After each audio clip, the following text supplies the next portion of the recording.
Ladies and gentlemen, please rise and welcome BJ the Chicago Kid to sing our national anthem.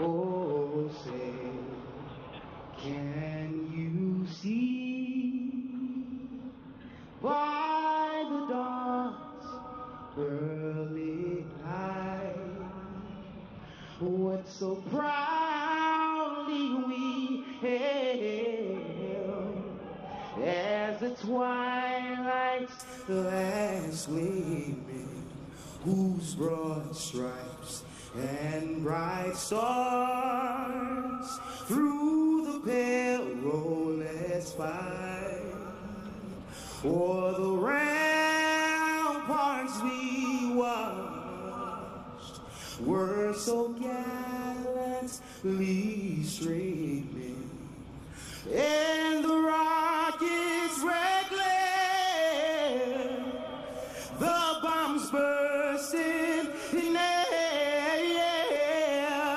gave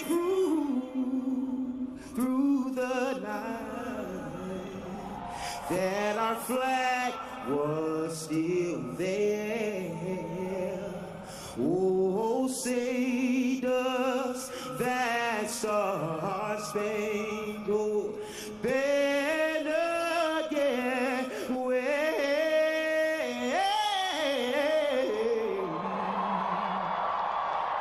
for the land of the free and the home of the brave.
Ladies and gentlemen, please welcome the 44th President of the United States, Barack Obama.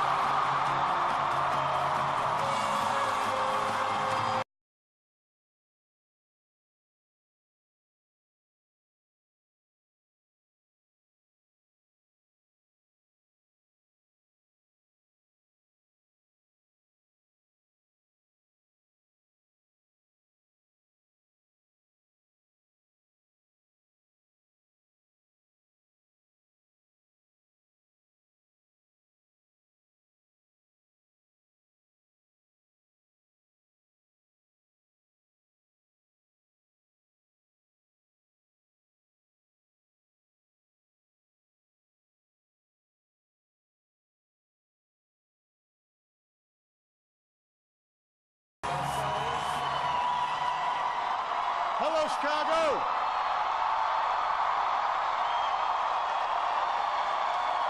It's good to be home. Thank you. Thank you, everybody. Thank you. Thank you. Thank you.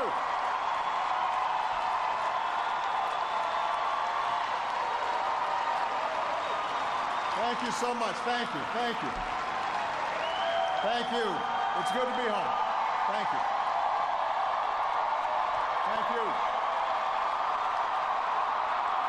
Thank you. All right. Thank you.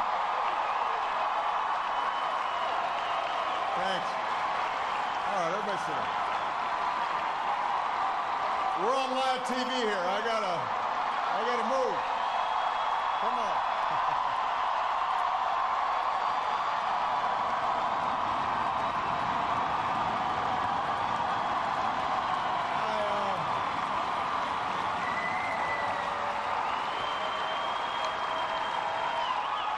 You can tell that I'm you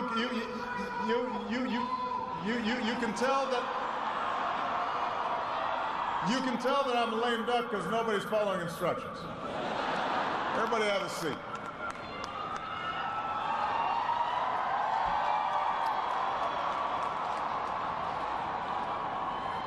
My fellow Americans,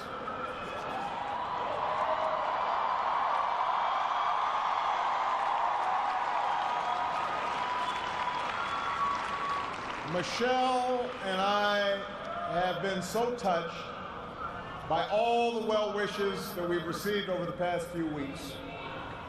But tonight it's my turn to say thanks. Whether we have seen eye to eye or rarely agreed at all, my conversations with you, the American people, in living rooms and in schools, at farms, on factory floors, at diners, and on distant military outposts. Those conversations are what have kept me honest and kept me inspired and kept me going. And every day I have learned from you. You made me a better president, and you made me a better man. So I first came to Chicago when I was in my early 20s, and I was still trying to figure out who I was, still searching for a purpose in my life. And it was the neighborhood not far from here where I began working with church groups in the shadows of closed steel mills. It was on these streets where I witnessed the power of faith and the quiet dignity of working people in the face of struggle and loss. I can't do that.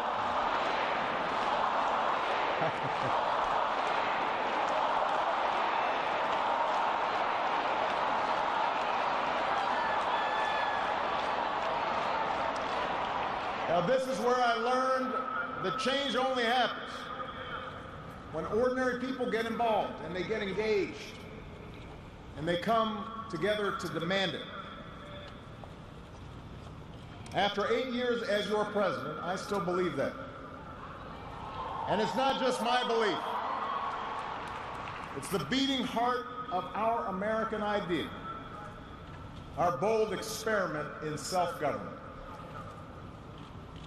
It's the conviction that we are all created equal, endowed by our Creator with certain unalienable rights, among them life, liberty, and the pursuit of happiness.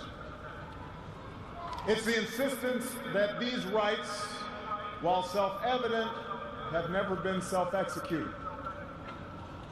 That we, the people, through the instrument of our democracy, can form a more perfect union. What a radical idea. The great gift that our founders gave to us. The freedom to chase our individual dreams through our sweat and toil and imagination, and the imperative to strive together as well to achieve a common good, a greater good. For 240 years, our nation's call to citizenship has given work and purpose to each new generation. It's what led patriots to choose republic over tyranny. pioneers to trek west, slaves to brave that makeshift railroad to freedom. It's what pulled immigrants and refugees across oceans in the Rio Grande. It's what pushed women to reach for the ballot. It's what powered workers to organize. It's why GIs gave their lives at Omaha Beach, in Iwo Jima, Iraq, and Afghanistan. And why men and women from Selma to Stonewall were prepared to give theirs as well. So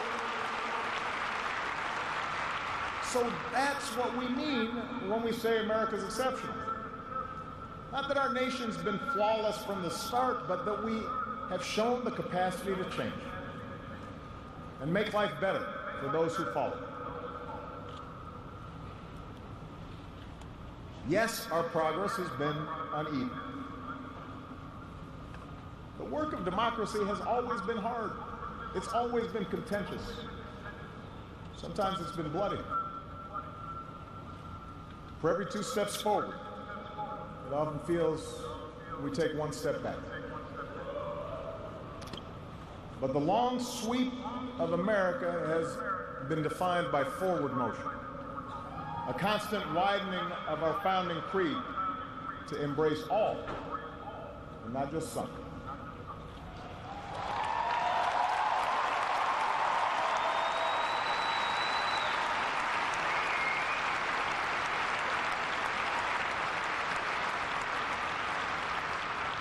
If I had told you 8 years ago that America would reverse a Great Recession, reboot our auto industry, and unleash the longest stretch of job creation in our history,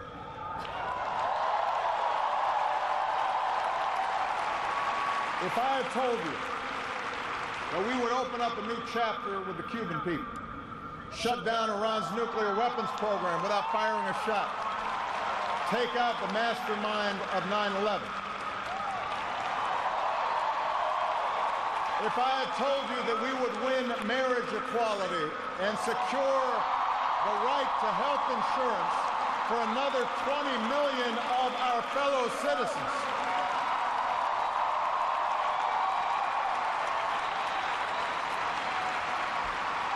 if I had told you all that, you might have said our sights were set a little too high.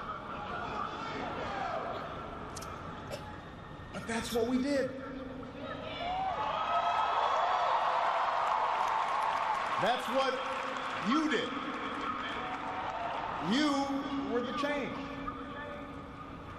You answered people's hopes, and because of you, by almost every measure, America is a better, stronger place than it was when we started.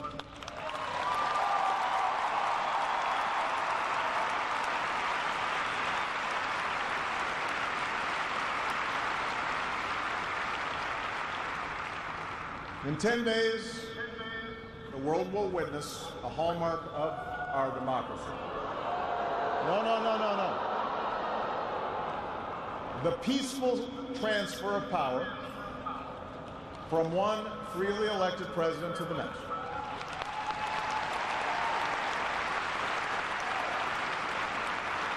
I committed to President-elect Trump that my administration would ensure the smoothest possible transition, just as President Bush did for me. Because it's up to all of us to make sure our government can help us meet the many challenges we still face. We have what we need to do so. We have everything we need to meet those challenges. After all, we remain the wealthiest, most powerful, and most respected nation on earth. Our youth, our drive, our diversity and openness, our boundless capacity for risk and reinvention means that the future should be ours. But that potential will only be realized if our democracy works. Only if our politics better reflects the decency of our people. Only if all of us, regardless of party affiliation or particular interests, help restore the sense of common purpose that we so badly need right now. And that's what I want to focus on tonight: the state of our democracy. Understand, democracy does not require uniformity. Our founders argued, they quarreled, eventually they compromised. They expected us to do the same. But they knew that democracy does require a basic sense of solidarity.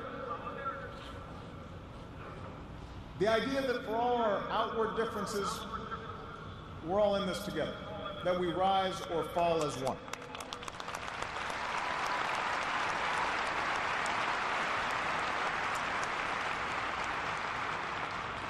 There have been moments throughout our history that threatened that solidarity.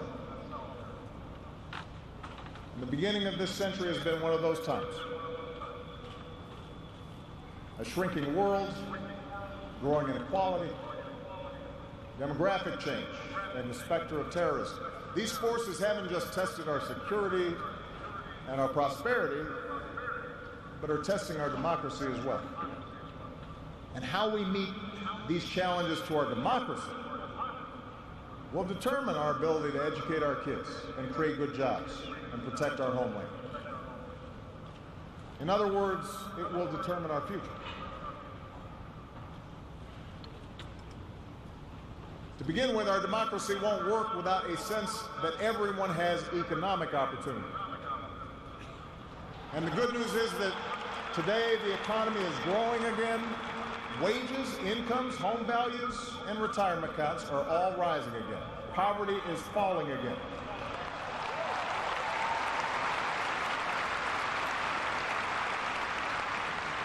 The wealthy are paying a fair share of taxes, even as the stock market shatters records. The unemployment rate is near a 10-year low. The uninsured rate has never, ever been lower.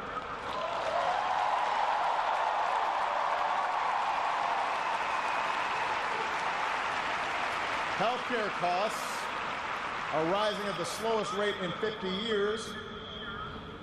And I've said, and I mean it, if anyone can put together a plan that is demonstrably better than the improvements we've made to our healthcare system that covers as many people at less cost, I will publicly support it.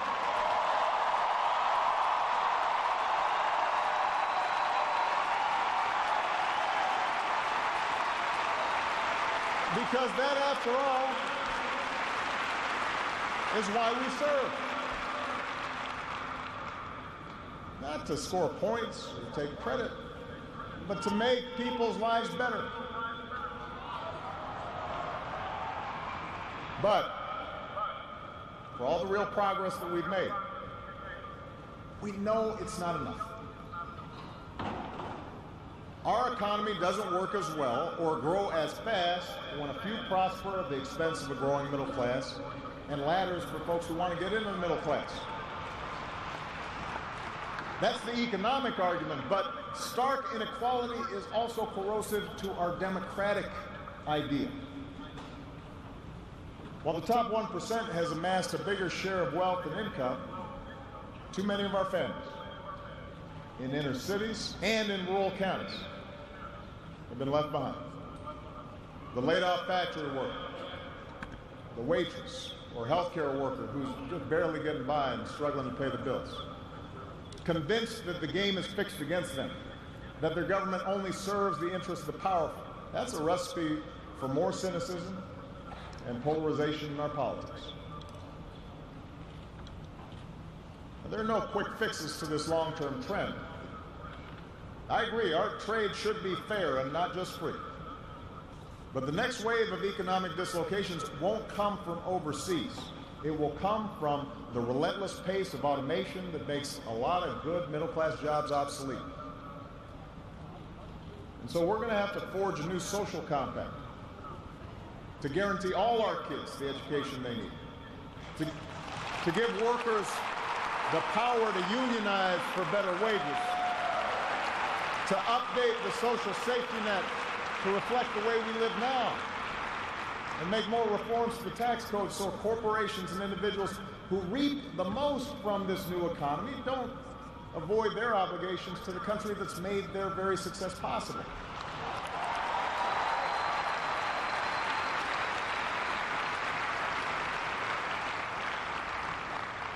We can argue about how to best achieve these goals, but we can't be complacent about the goals themselves. For if we don't create opportunity for all people, the disaffection and division that has stalled our progress will only sharpen in years to come. There's a second threat to our democracy, and this one is as old as our nation itself. After my election, there was talk of a post-racial America. And such a vision, however well intended, was never realistic. Race remains a potent and often divisive force in our society. Now, I've lived long enough to know that race relations are better than they were 10 or 20 or 30 years ago, no matter what some folks say. You can see it not just in statistics, you see it in the attitudes of young Americans across the political spectrum. But we're not where we need to be. And all of us have more work to do. If every economic issue is framed as a struggle between a hardworking white middle class and an undeserving minority, then workers of all shades are going to be left fighting for scraps while the wealthy withdraw further into their private enclaves.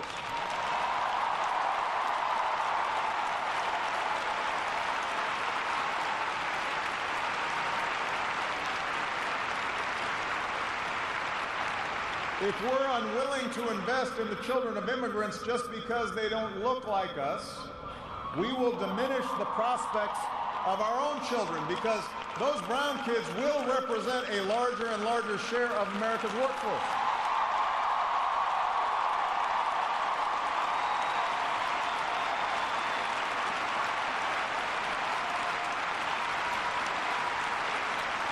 And we have shown that our economy doesn't have to be a zero-sum game. Last year, incomes rose for all races, all age groups, for men and for women. So if we're going to be serious about race going forward, we need to uphold laws against discrimination in hiring and in housing and in education and in the criminal justice system. That is what our Constitution and our highest ideals require.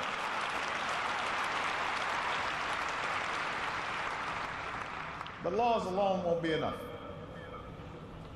Hearts must change. They won't change overnight.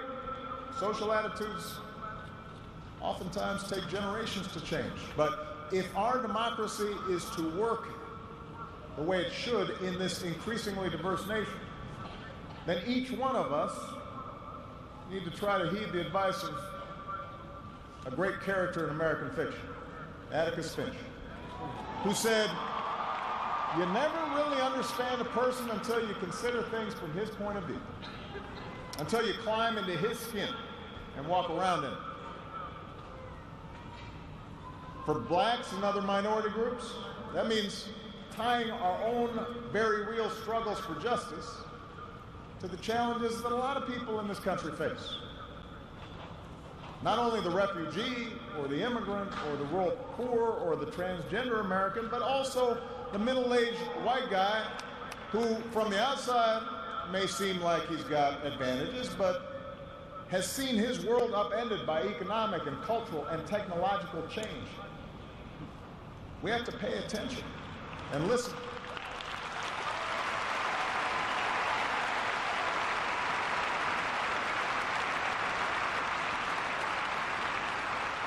For white Americans, it means acknowledging that the effects of slavery and Jim Crow didn't suddenly vanish in the 60s. That when minority groups voice discontent, they're not just engaging in reverse racism or practicing political correctness. When they wage peaceful protests, they're not demanding special treatment, but the equal treatment that our founders promised.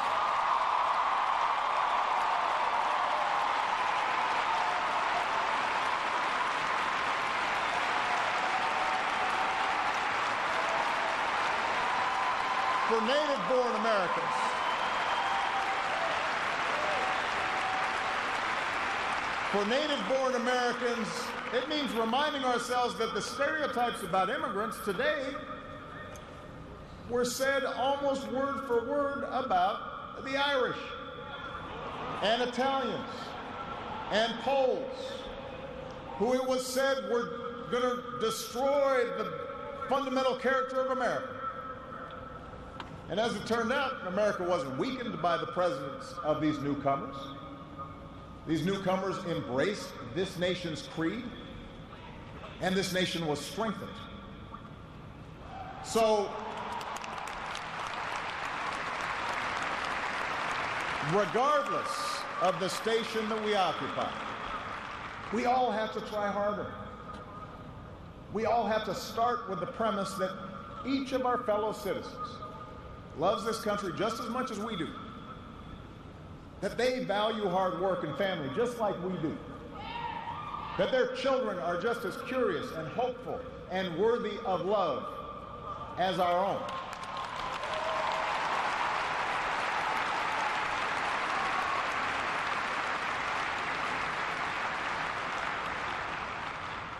And that's not easy to do.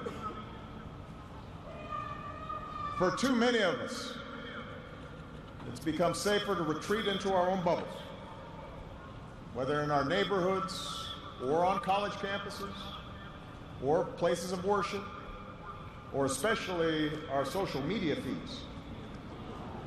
Surrounded by people who look like us and share the same political outlook and never challenge our assumptions. And the rise of naked partisanship, increasing economic and regional stratification, the splintering of our media into a channel for every taste. All this makes this great sorting seem natural, even inevitable. And increasingly, we become so secure in our bubbles that we start accepting only information, whether it's true or not, that fits our opinions, instead of basing our opinions on the evidence that is out there.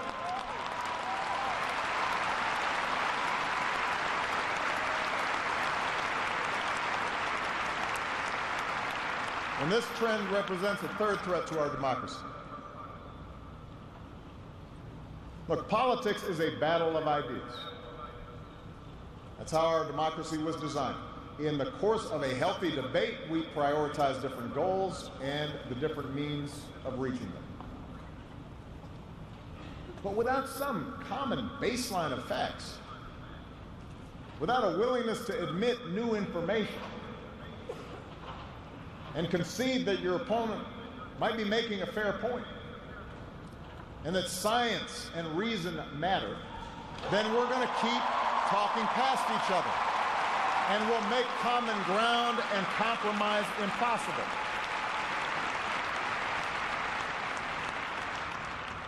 And isn't that part of what so often makes politics dispiriting?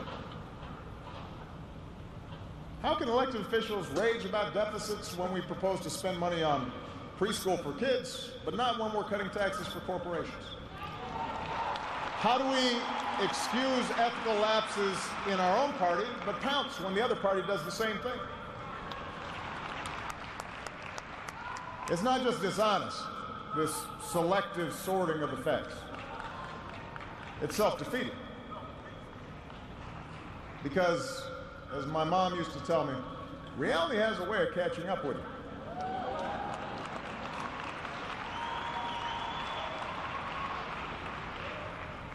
Take the challenge of climate change. In just 8 years, we've halved our dependence on foreign oil. We've doubled our renewable energy. We've led the world to an agreement that has the promise to save this planet.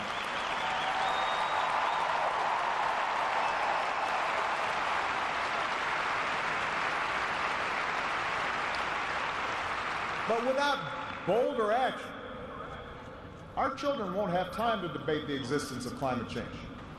They'll be busy dealing with its effects. More environmental disasters, more economic disruptions, waves of climate refugees seeking sanctuary. Now, we can and should argue about the best approach to solve the problem. But to simply deny the problem not only betrays future generations, it betrays the essential spirit of this country, the essential spirit of innovation and practical problem solving that guided our founders.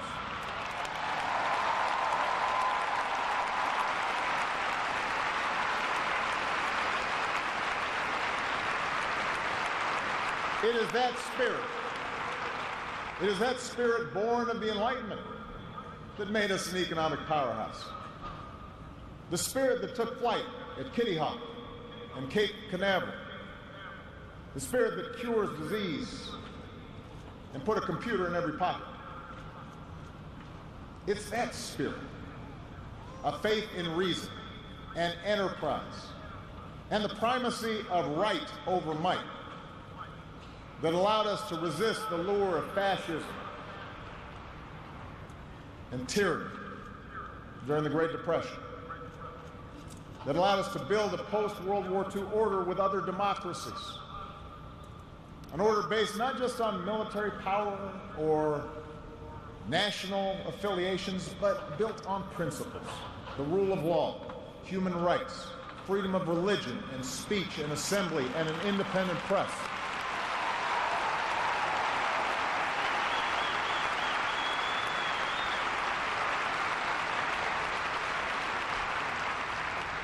That order is now being challenged.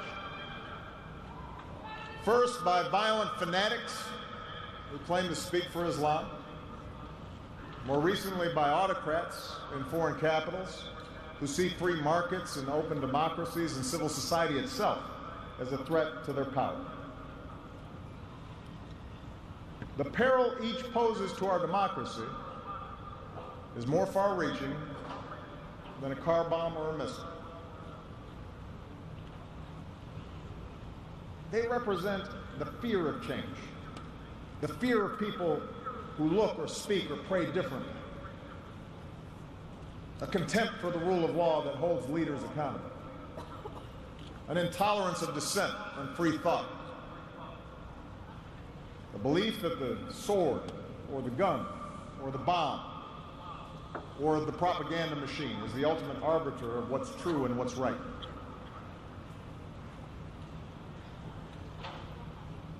Because of the extraordinary courage of our men and women in uniform, because of our intelligence officers and law enforcement and diplomats who support our troops, no foreign terrorist organization has successfully planned and executed an attack on our homeland these past 8 years. And although Boston and Orlando and San Bernardino and Fort Hood remind us of how dangerous radicalization can be, our law enforcement agencies are more effective and vigilant than ever. We have taken out tens of thousands of terrorists, including bin Laden.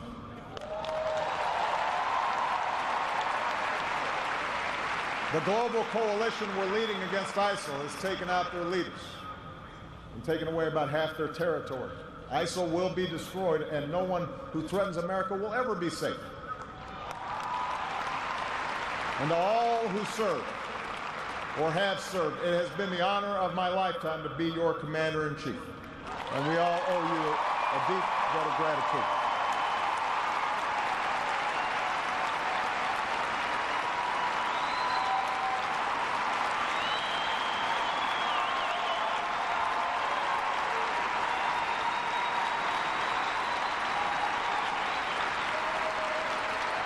But protecting our way of life, that's not just the job of our military. Democracy can buckle when it gives in to fear. So just as we, as citizens, must remain vigilant against external aggression, we must guard against a weakening of the values that make us who we are. And that's why for the past 8 years, I've worked to put the fight against terrorism on a firmer legal footing. That's why we've ended torture, worked to close Gitmo, reformed our laws governing surveillance to protect privacy and civil liberties. That's why I reject discrimination against Muslim Americans, who are just as patriotic as we are.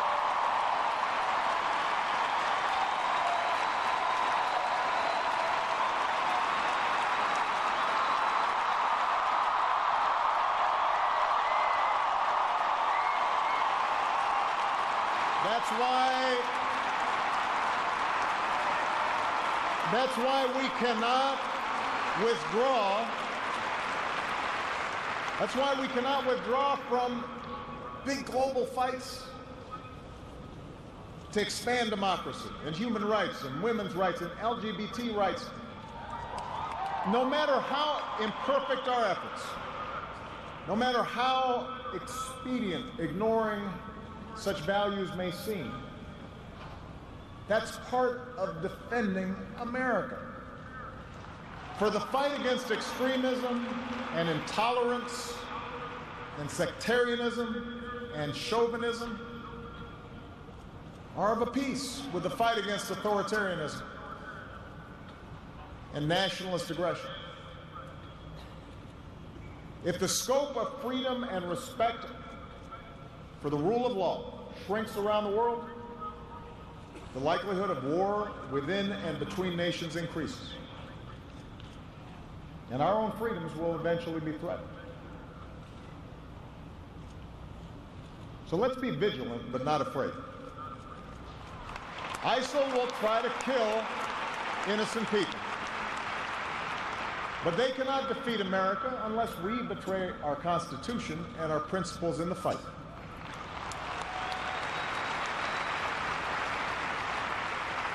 Rivals like Russia or China cannot match our influence around the world unless we give up what we stand for and turn ourselves into just another big country that bullies smaller neighbors.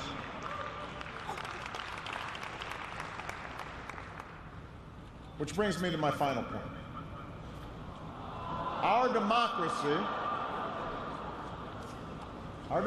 is threatened whenever we take it for granted. All of us, regardless of party, should be throwing ourselves into the task of rebuilding our democratic institutions.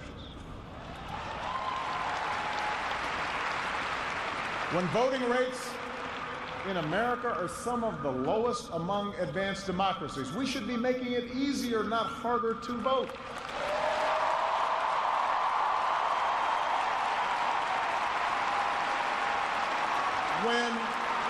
When trust in our institutions is low, we should reduce the corrosive influence of money in our politics and insist on the principles of transparency and ethics in public service. When Congress is dysfunctional, we should draw our congressional districts to encourage politicians to cater to common sense and not rigid extremes.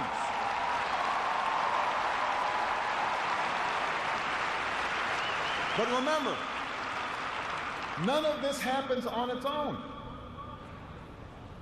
All of this depends on our participation, on each of us accepting the responsibility of citizenship, regardless of which way the pendulum of power happens to be swinging. Our Constitution is a remarkable, beautiful gift. But it's really just a piece of parchment. It has no power on its own. We, the people, give it power. We, the people, give it meaning with our participation and with the choices that we make and the alliances that we forge. Whether or not we stand up for our freedoms, whether or not we respect and enforce the rule of law, that's up to us.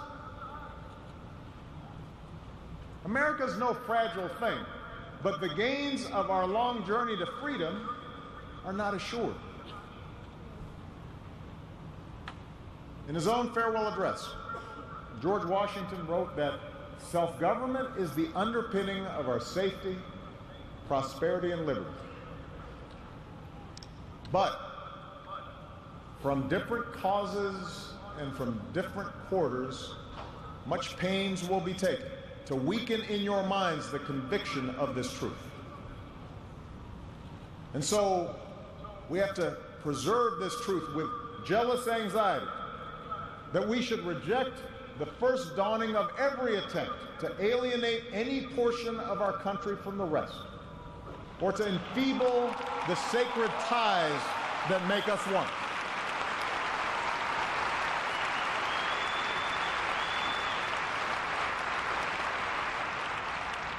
America, we weaken those ties when we allow our political dialogue to become so corrosive that people of good character aren't even willing to enter into public service. So coarse with rancor that Americans with whom we disagree are seen not just as misguided, but as malevolent.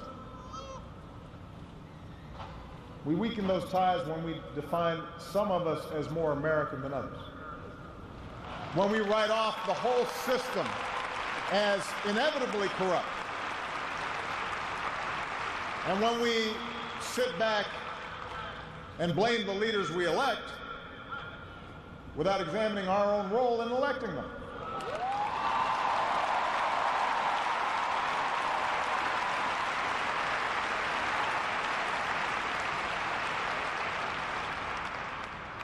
It falls to each of us to be those anxious, jealous guardians of our democracy.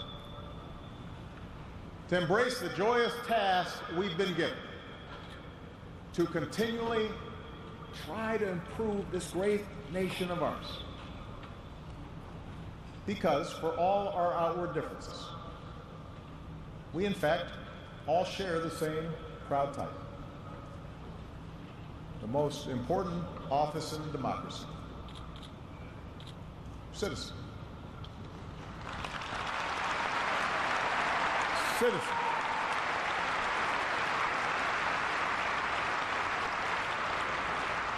So you see, that's what our democracy demands. It needs you. Not just when there's an election, not just when your own narrow interest is at stake, but over the full span of a lifetime. If you're tired of arguing with strangers on the internet, try talking with one of them in real life.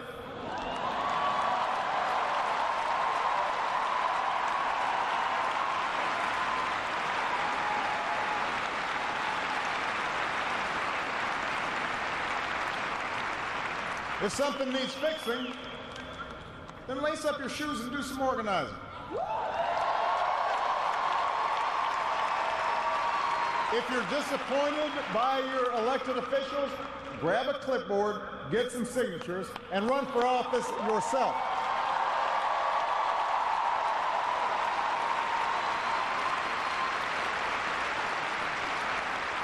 Show up. Dive in. Stay at it. Sometimes you'll win. Sometimes you'll lose. Presuming a reservoir of goodness in other people, that can be a risk. And there will be times when the process will disappoint you. But for those of us fortunate enough to have been part of this work and to see it up close, let me tell you, it can energize and inspire. And more often than not, your faith in America and in Americans will be confirmed. Mine sure has been. Over the course of these 8 years, I've seen the hopeful faces of young graduates and our newest military officers. I have mourned with grieving families, searching for answers, and found grace in Charleston Church. I've seen our scientists help a paralyzed man regain his sense of touch. I've seen wounded warriors who at points were given up for dead walk again. I've seen our doctors and volunteers rebuild after earthquakes and stop pandemics in their tracks. I've seen the youngest of children remind us through their actions and through their generosity of our obligations to care for refugees or work for peace. And above all, to look out for each other.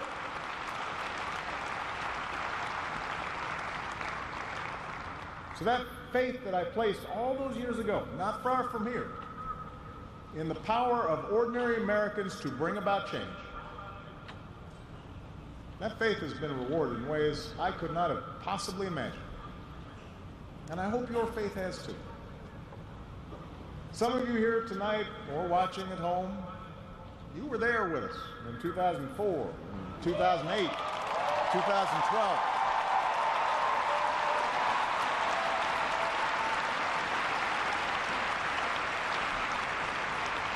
Maybe you still can't believe we pulled this whole thing off. Let me tell you, you're not the only ones. Michelle,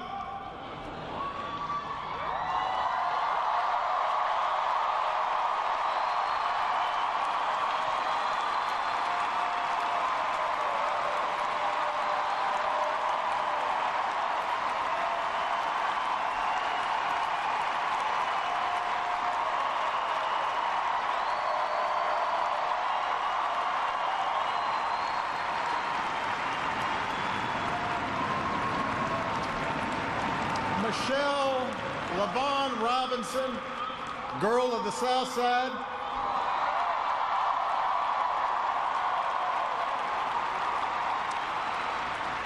For the past 25 years, you have not only been my wife and mother of my children, you have been my best friend.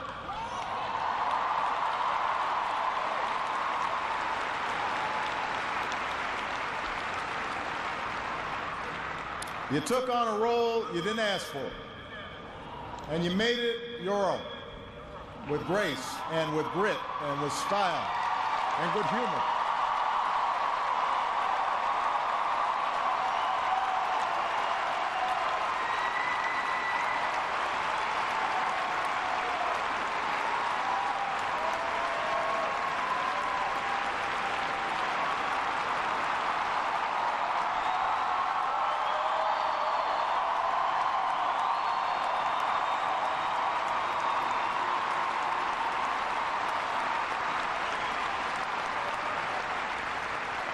You made the White House a place that belongs to everybody.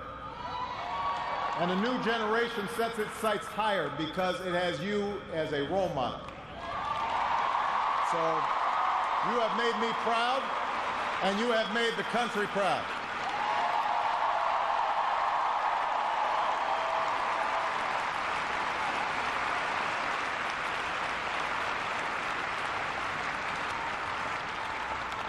Malia and Sasha, under the strangest of circumstances, you have become two amazing young women You are smart and you are beautiful, but more importantly, you are kind and you are thoughtful and you are full of passion. And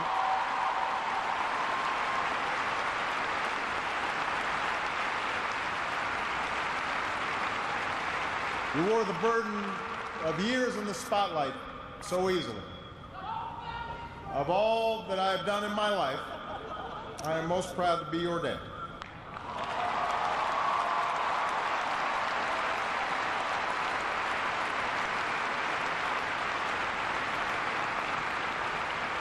To Joe Biden,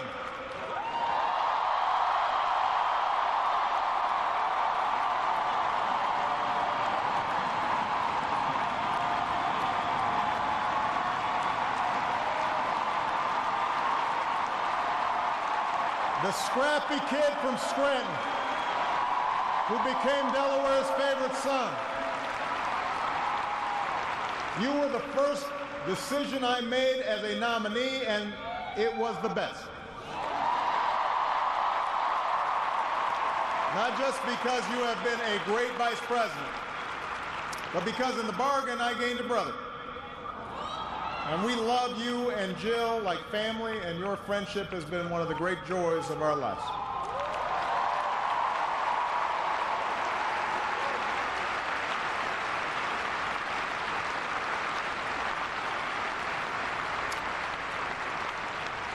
To my remarkable staff, for 8 years, and for some of you a whole lot more, I have drawn from your energy, and every day I try to reflect back what you displayed: heart and character and idealism. I've watched you grow up, get married, have kids, start incredible new journeys of your own. Even when times got tough and frustrating, you never let Washington get the better of you. You guarded against cynicism. And the only thing that makes me prouder than all the good that we've done is the thought of all the amazing things that you are going to achieve from here.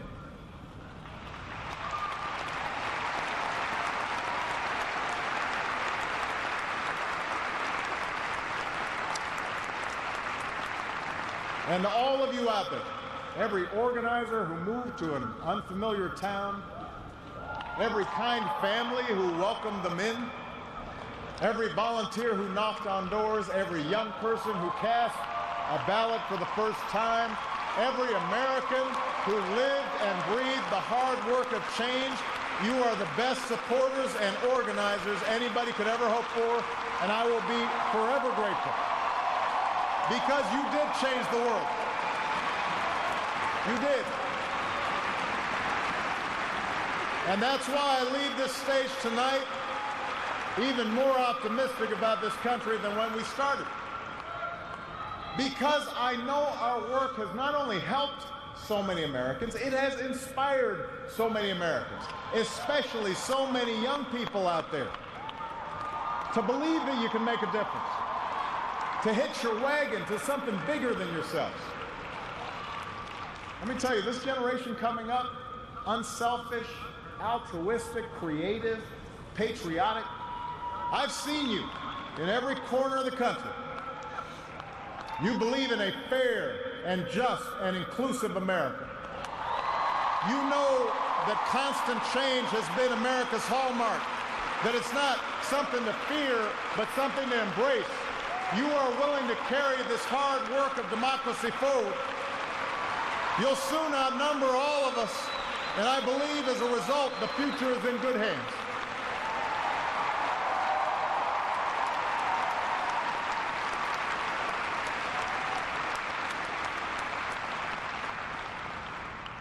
My fellow Americans, it has been the honor of my life to serve you. I won't stop. In fact, I will be right there with you as a citizen for all my remaining days. But for now, whether you are young or whether you're young at heart, I do have one final ask of you as your president. The same thing I asked when you took a chance on me 8 years ago. I'm asking you to believe, not in my ability to bring about change, but in yours. I'm asking you to hold fast to that faith written into our founding documents, that ideal whispered by slaves and abolitionists, that spirit sung by immigrants and homesteaders and those who marched for justice, that creed reaffirmed by those who planted flags from foreign battlefields to the surface of the moon, a creed at the core of every American whose story is not yet written. Yes, we can. Yes, we did. Yes, we can. Thank you. God bless you. May God continue to bless the United States of America. Thank you.